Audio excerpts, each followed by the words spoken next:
Welcome back to the party classes once again सबको। आज हम एक्सरसाइज 11.1 के क्वेश्चन सॉल्व करेंगे। एक वीडियो में सिर्फ एक वर्ड्स प्रॉब्लम सॉल्व करेंगे। ऐसा क्यों मैम? देखो क्या होता है, वर्ड प्रॉब्लम्स और किसी और अलग क्वेश्चंस में क्या दिक्कत होती है कि आपको अदर क्वेश्चंस में ना आपको वो दिया रहता है, क्या कहते हैं, इक्वेशंस दिए रहते हैं। आपको पता होता है कि आपको क्या करना है, आपको कहा रहता है सिंप्लीफाई करो, आपको पता है कि भाई ब्रैकेट सॉल्व करना है, राइट। बट वर्ड्स प्रॉब्लम में आपको वर्ड्स के साथ खेलना होता है। वर्ड्स प्रॉब्लम में आपको थोड़ा सा कंफ्यूज किया जाता है, कुछ अलग सा वर्ड्स देके, कुछ डिफिकल्टी देके। तो वर्ड्स प्रॉब्लम्स के 3 स्टेप्स होते हैं। पहले तो आपको वो सेंटेंस समझ में आना चाहिए कि वो कहना क्या चाह रहा है, वो बोल क्या रहा है। सेकंड थिंग कि आपको क्या निकालना है, आपको किस प्रोसेस के थ्रू निकालना है, आपको वो पता होना चाहिए। थर्ड, आपकी कैलकुलेशन सही होने चाहिए। सो शुरू करते हैं इस वीडियो को बिना देरी किए। पहला क्वेश्चन आपके सामने क्या दिया हुआ है? A square and rectangular field with measurement as given in the figure have the same perimeter which field has larger area। यानी जो फिगर में आपको दो फिगर दिया हुआ है, दो शेप्स के, उसके मेजरमेंट्स आपको दिए हुए हैं। कहा है कि दोनों का पेरीमीटर सेम है। क्या कहा है? have the same perimeter which has the larger area। यानी इन दोनों में सबसे ज्यादा एरिया किसका होगा, ये आपको निकालने को कहा है। चलो, अगर मैं आपको बोलूं कि इसका तो एरिया और पेरीमीटर हम निकाल लेंगे, बट रेक्टेंगल की बात करें हम, तो इसका हम ना ही एरिया निकाल सकते हैं ना ही पेरीमीटर निकाल सकते हैं। क्यों? क्योंकि इसमें सिर्फ लेंथ दिया है, ब्रेथ नहीं दिया है। और बिना ब्रेथ के कोई फॉर्मूला आपका, कोई भी क्वेश्चन आपका सॉल्व नहीं हो सकता। जैसे कि एक्सप्लेन करते हो, अगर स्क्वायर के एरिया की बात कर रहे हैं हम, साइड इंटू साइड होता है, साइड हमें गिवन है तो ये इजीली निकल जाएगा। और जब हम रेक्टेंगल की बात करेंगे, जब हम स्क्वायर के या पेरीमीटर की बात कर लूं, तो वहां पे भी 4 इंटू साइड आता है। अगेन 4 को साइड से मल्टीप्लाई करना है, साइड आपको गिवन है। बट जब हम रेक्टेंगल की बात करेंगे, रेक्टेंगल के एरिया की बात करेंगे, तो वहां क्या आता है आपका? L इंटू बी आ जाता है। यानी आपको बी पता होगा तो ही वो एरिया निकल पाएगा। हाँ, पेरीमीटर की बात करूं, रेक्टेंगल के पेरीमीटर की, तो 2L प्लस बी। अगेन यहाँ आपको बी पता होगा तो ही आप पेरीमीटर निकाल पाओगे। तो सबसे पहले आपको क्या करना होगा कि आपको इसका ब्रेथ फाइंड आउट करना होगा।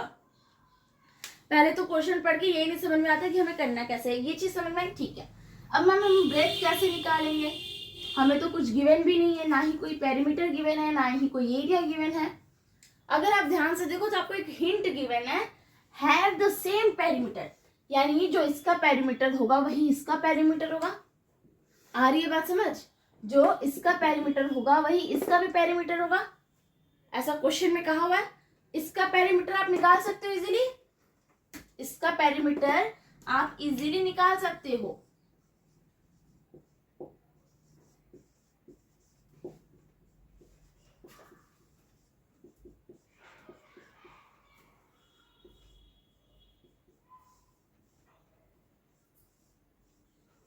इसका पेरीमीटर आपने इजीली निकाल दिया। और क्या कहा हुआ है कि जो इसका पेरीमीटर है वही इसी का पेरीमीटर है, यानी दोनों का पेरीमीटर सेम है।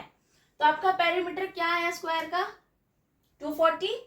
सेम प्रोसेस से हम निकालेंगे perimeter of rectangle, which is equals to 2L plus B, which is equals to 2L plus B।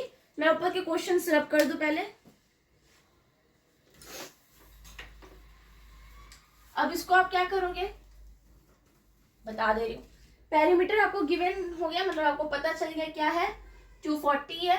240 हम लिखेंगे इक्वल्स टू, इस साइड 240 का इक्वल्स टू, इसको सॉल्व कर लो तो ब्रैकेट 2L प्लस 2B होगा, 2L प्लस 2B होगा। इसको जब आप सॉल्व करोगे तो 240 इक्वल्स टू, आपको लेंथ कितना गिवन है? 80, यानी 2 इंटू में 80 विच इज इक्वल्स टू 160। मैं डायरेक्ट लिख दे रही हूँ 160 प्लस 2 इंटू ब्रेथ। यहां तक की बातें समझ में आई?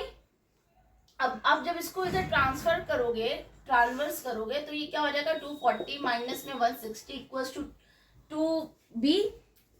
इसको जब आप सॉल्व करोगे तो आपका 80 आएगा, और इसको जब आप सॉल्व करोगे, इधर डिवाइड करोगे, तो आपका आएगा 40। यानी ब्रेथ आपका क्या आया? 40। ब्रेथ आपका क्या आया? 40। आई बात समझ? अब क्वेश्चन क्या पूछा था, मेन क्वेश्चन पे आओ कि इन दोनों में से किसका एरिया लार्जेस्ट है। ठीक है, अभी हमें पता करके बता देते हैं। अब तो मुझे लेंथ ब्रेथ सब पता चल गया, अब एरिया निकालने में कोई दिक्कत नहीं होगी। चलो फॉर्मूले याद होने चाहिए बस। एरिया ऑफ स्क्वायर क्या होता है, एरिया ऑफ स्क्वायर क्या होता है, साइड इंटू साइड, साइड कितना गिवन है 60 इंटू में 60 which is equal to 360 metre square, 3600 metre square. अब एरिया ऑफ रेक्टेंगल निकाल लेते हैं भाई साहब। एरिया ऑफ रेक्टेंगल का क्या फॉर्मूला होता है, लेंथ इंटू ब्रेथ। लेंथ क्या गिवन है 80, ब्रेथ क्या गिवन है 40, हमें फाइंड आउट किया ब्रेथ। सॉल्व करो, किसका ज्यादा आया, किसका ज्यादा आया, ये ज्यादा है, तो आपका आंसर क्या हुआ फर्स्ट वन, यानी आपके स्क्वायर का एरिया जो है वो ज्यादा है as compare to rectangle. Okay, so इस वीडियो का करते हैं यहीं पे डी एंड। नेक्स्ट वीडियो में हम नेक्स्ट क्वेश्चन के साथ मिलेंगे, तब तक के लिए bye bye, take care, subscribe करें, लाइक करें। Okay bye bye.